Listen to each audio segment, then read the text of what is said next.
Okay, so you guys saw the other day that this is more or less done. I never mentioned it, but I left this part open until I know for sure what I'm doing with the longs. If I'm replacing those, then I didn't want to bring that panel all the way down. So what I'm going to work on today is this stuff. And first off, I think I'll start with cleaning all this undercoating off.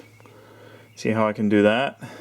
You know, I'd heard some people had suggested a heat gun, so I'll probably do a bit of that.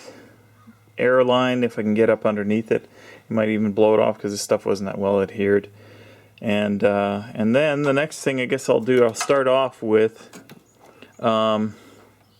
fabricating a new one of these bumper supports. Shouldn't be too difficult. I'll just take a piece, bend it, weld another face on the front of it, and that should be good enough for it. And I'll use some of, I've got some, well, this is about 80 thou thick, I think, maybe 60 thou, 70 thou, somewhere in that range. I think that's about 16 gauge. So I'll use some of this to do it. The only disadvantage of this stuff is I was using it for priming practice, and it's also heavily galvanized, so I'll have to go and sand all that rubbish off before I do any welding or wear a mask. But I don't have a mask that fits under my welder, so that won't really work, or under my welding mask, so it won't really work. Anyways, so let's get stripping here. Okay, so I'm going to look at this here. Cleaned all the old undercoating out. I just ended up scraping it out without any heat at all. Got a bit of a concern because I saw some rust when I started taking some of the seam sealer off, but it looks like that was no big deal. Yeah, there was really no corrosion protection on these cars, was there? Certainly not made for Canada's roads, that's for sure. Anyways, so I'm going to try and be conservative about what I cut out here and cut this piece out. I've already taken my measurements of the bracket and so I can fabricate a new one, but I'm going to cut this one out first, and then I'm going to see what I can see inside there. It looks none too good, that's for sure.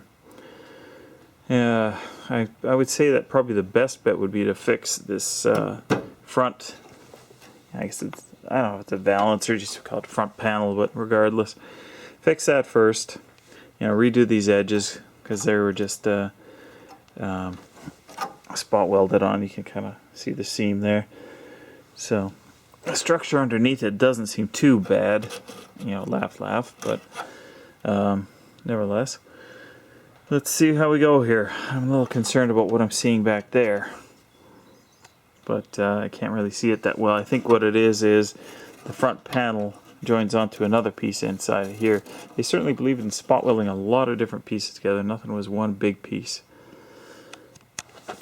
Okay, I've cut away most of the rust here, and believe me, this is pretty discouraging. Obviously it was always rotted out in the bottom.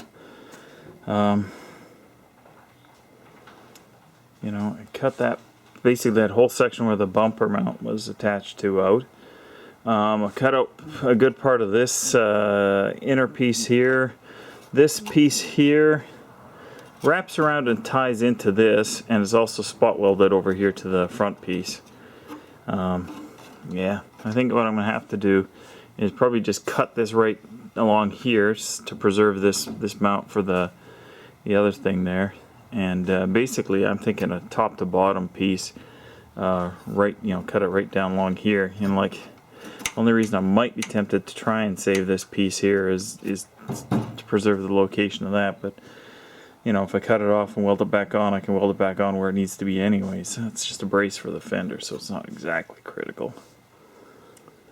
But yeah, rebuilding this edge is going to be difficult. I'm not sure how to do that. How I'm going to do that, I might make a hammer for him, I guess, because I'll have to do the exact same thing on the other side. So if I do it once, then I don't have to do it twice.